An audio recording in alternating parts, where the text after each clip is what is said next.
Assalamualaikum class. This is your question number 4 of your chapter 4 cells and tissues. Learn these differences and write in your bio class work journal. ठीक है, bio का जो class work का journal है आपका, उसके अंदर आप ये अपने डिफरेंसेस पहले लर्न करेंगे और फिर उसको लिखेंगे. ठीक है, याद करके लिखेगा, कोई बात नहीं, थोड़ी मिस्टेक्स हो रही हैं तो होने दें, लेकिन याद करके लिखेगा ताकि आपकी प्रैक्टिस हो जाए. Number 1 difference is prokaryote and eukaryotic cell. Definition: organisms which do not have membrane bound nucleus are called prokaryotic cells. Pro means before and karyon means nucleus.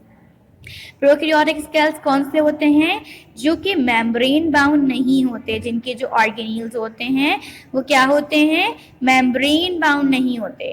उनके ऑर्गेनील्स के ऊपर एक प्रोटेक्टिव लेयर नहीं होती, और यही प्रोटेक्टिव लेयर जो absence होती है इसको हम कहते हैं, ऐसे ऑर्गेनिजम्स को हम कहते हैं प्रोकैरियोट, जिनके पास ये प्रोटेक्टिव लेयर नहीं होती. ठीक है, whereas in eukaryote this protective layer is present, the nucleus is bound, membrane bounded nucleus, उनके ऊपर न्यूक्लियर मेम्ब्रेन प्रेजेंट होती है, न्यूक्लियर के ऊपर, न्यूक्लियस के ऊपर, इसीलिए उसको हम यूकैरियोट कहते हैं. Eu means true and karyon means nucleus. ठीक है, जो हमारे प्रोकैरियोट्स हैं और यूकैरियोट्स हैं उनका मेन डिफरेंस क्या है? यही है कि जो हमारे प्रोकैरियोटिक सेल्स हैं उनके जो ऑर्गेनील्स हैं वो मेम्ब्रेन बाउंड नहीं होते, कोई प्रोटेक्टिव लेयर प्रेजेंट नहीं होती. whereas in eukaryotes these protective layers are present. Number 2, membrane bound organelles. They do not have membrane bound structure like mitochondria and Golgi bodies.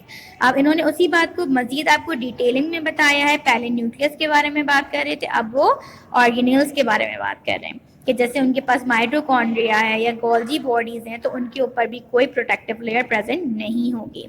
They have membrane bound structure like mitochondria and Golgi bodies, whereas in eukaryotic cell they have membrane bound structure. The protective layer, the membrane, is present on the outside of the mitochondria and Golgi bodies. ठीक है, ये prokaryote के ऊपर नहीं है, उनके organelles के ऊपर, यूकैरियोट के ऊपर है. Nucleoplasm. Nucleoplasm is absent and nucleoplasm is present. वो जिस तरह से सेल अंदर हमारा प्रोटोप्लाज्म प्रेजेंट होता है, साइटोप्लाज्म प्रेजेंट होता है. साइटोप्लाज्म जो होता है ये हमारा जो लिक्विड विस्कस मटेरियल होता है, जो thick viscous like gelatinous material है हमारे सेल के अंदर, जिसको हम साइटोप्लाज्म कह रहे हैं. जब वो सेल के अंदर वो लिक्विड मटेरियल है तो उसको हम साइटोप्लाज्म कह रहे हैं, सेल का प्लाज्म. ठीक है, और जब वो न्यूक्लियस के अंदर प्रेजेंट होगा तो उसको हम क्या कहेंगे? न्यूक्लियोप्लाज्म. ठीक है, वो हमारे न्यूक्लियस के अंदर के आयंस और उसके जो हमारे क्रोमोसोम्स हैं, न्यूक्लियाई हैं, इन सब को जो है वो मतलब एक तरीके से सपोर्ट करता है, जिस तरह से हमारा साइटोप्लाज्म हमारे ऑर्गेनील्स को सपोर्ट करता है. ठीक है, अब आ जाए number of chromosomes. Chromosomes are scattered in cytoplasm, which are one or haploid in number. अब क्योंकि हमारे प्रोकैरियोट के पास कोई न्यूक्लियर मेम्ब्रेन नहीं प्रेजेंट होती, इसीलिए जो उनको हम ट्रू न्यूक्लियस भी नहीं कहते ना, इसीलिए क्योंकि उनके ऊपर न्यूक्लियर मेम्ब्रेन प्रेजेंट ही नहीं है. और उनके जो क्रोमोसोम्स हैं वो स्कैटर्ड, बिखरे हुए होते हैं साइटोप्लाज्म के अंदर, और हैप्लॉइड इन नंबर, मतलब एक होते हैं. अब हमारे जो यूकैरियोटिक सेल्स होते हैं उनका क्या होता है कि chromosome are present in nucleoplasm, वो हमारे न्यूक्लियस के अंदर, न्यूक्लियोप्लाज्म के अंदर प्रेजेंट होते हैं. And diploid in number and double in number. Diploid means double number में होते हैं. तो ये एक इनका मेन डिफरेंस है. फिर आप आ जाए organisations of cell. Organisation of cell is absent. Unicellular organisms are formed. इनके अंदर, क्योंकि ये प्रोकैरियोट हैं, सिंगल सेल होते हैं, इनके अंदर कोई जो है वो ऑर्गेनाइजेशन नहीं है, बिकॉज ये सिंगल सेल है, यूनिसेलुलर ऑर्गेनिज्म है. जैसे कि हमारा बैक्टीरिया हो गया, क्या है ये? सिंगल सेल ऑर्गेनिज्म है. Where in eukaryotic organism they are multicellular organism, for example plants and animals. अब जो हमारे यूकैरियोटिक सेल है इनके अंदर ऑर्गेनाइजेशंस ऑफ सेल होता है, क्योंकि सेल से टिश्यू, टिश्यू से ऑर्गन, ऑर्गन से ऑर्गन सिस्टम्स बनते हैं, तो ये पूरा ऑर्गेनाइज्ड हुए होते हैं. लेकिन प्रोकैरियोट में ऐसा नहीं होता, क्योंकि वो एक सिंगल सेल ही है.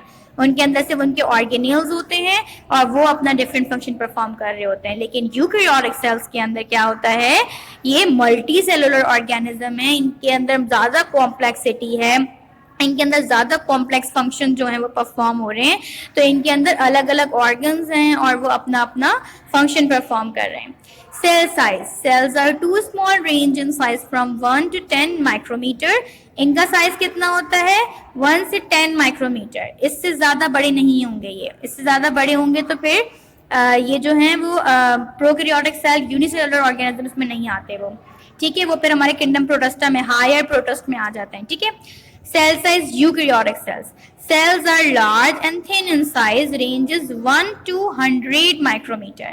अब जो यूकैरियोटिक सेल हैं, क्योंकि हमारे कुछ जो हैं वो मल्टी सेलुलर ऑर्गेनिज्म और यूकैरियोटिक सेल्स जो हैं वो हायर प्रोटिस्ट से भी बिलोंग करते हैं, तो उनका साइज भी 1 से लेके जो है वो 100 माइक्रोमीटर तक जाता है। अब आप आ जाएं अपने नेक्स्ट डिफरेंस के ऊपर, that is mitochondria and chloroplast. Both are the ancestral organelles. ये हमारे जो हैं बहुत ही पुराने जो हैं, जिनके ऊपर हम कहते हैं ना कि हमने पूरी डेवलप की है, एवोल्यूशन थ्योरी डेवलप की है, ये वो इम्पॉर्टेंट ऑर्गेनेल्स हैं, ठीक है, और इनके फंक्शन भी बहुत इंपॉर्टेंट है। इनके बेसिस पे तो हम जो है वो अलग करते हैं। जब हमने हमारे सिर्फ 2 किंगडम क्लासिफिकेशन दी तो हमने क्लोरोप्लास्ट की बेसिस पे एनिमल और प्लांट को अलग किया था ना, तो ये हमारे बहुत इंपॉर्टेंट ऑर्गेनल्स हैं। Mitochondria presence, mitochondria are present in the cell of all type of aerobic organism like plant and animal। Mitochondria जो है वो हमारे प्लांट और एनिमल दोनों तरह के ऑर्गेनिजम्स के अंदर पाया जाता है, क्योंकि ये पावर हाउस ऑफ सेल है, इसी से तो एनर्जी मिल रही है, यही तो जो है वो एनर्जी दे रहा है तमाम तरह के फंक्शन परफॉर्म करने के लिए, एटीपीज बना रहा है, ठीक है। Whereas chloroplast is present in green plant and algae. लेकिन क्लोरोप्लास्ट किस में प्रेजेंट होगा, ग्रीन प्लांट में और एल्गी में, क्योंकि वो अपना फूड खुद प्रिपेयर करते हैं। शेप पे आ जाओ, mitochondria bean in shape. Mitochondria bean shape की तरह होता है हमारा, अगर आप बीन को देखो तो उसका शेप बिल्कुल माइटोकॉन्ड्रिया के शेप का है, बिल्कुल ऐसा ही शेप है माइटोकॉन्ड्रिया का। Chloroplast is disc like, chloroplast हमारा डिस्क लाइक होता है। उसके बाद आप इंटरनल स्ट्रक्चर पे आ जाए, membrane forms folding at inner side which are called cristae and have a fluid called matrix. अब जो मेम्ब्रेन है हमारी वो इनर साइड पे फूल हुई होती है माइटोकॉन्ड्रिया की, जिनको हम क्रिस्टी कहते हैं, और उसके अंदर जो फ्यूलेट प्रेजेंट होता है उसको हम मैट्रिक्स कहते हैं। क्लोरोप्लास्ट का क्या है, membrane forms folding inside which are cell liquid and fluid called stroma.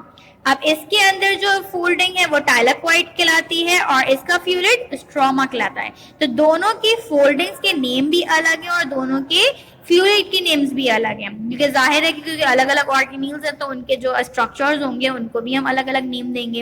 Energy की बात पे आ जाए अब, they produce energy through the oxidation of food during the process of respiration। अब जब हमारा ऑक्सीडेशन का पूरा प्रोसेस होता है, जब हम माइटोकॉन्ड्रिया अभी डिटेलिंग में हम अपने चैप्टर में पढ़ेंगे तो उसके अंदर इसका पूरा डिटेल प्रोसेस है कि किस तरह से हमारा ऑक्सीडेशन का प्रोसेस होता है और हमारे जो एटीपीज होते हैं, हमारे एडीपी और पीआई है, वो मिलते हैं और फिर वो एटीपी बनाते हैं। तो ये एक पूरा फंक्शन है। रेस्पिरेशन में जब हम सांस लेते हैं उसमें हमारा ऑक्सीडेशन का प्रोसेस होता है और फिर जाके हमारी एनर्जी जो है वो फॉर्म होकर रिलीज होती है। Whereas in chloroplast they absorb energy from the sun for the process of photosynthesis। जबकि जो क्लोरोप्लास्ट है वो एब्जॉर्ब करता है एनर्जी सन से और फोटोसिंथेसिस का प्रोसेस परफॉर्म करता है। Thank you students.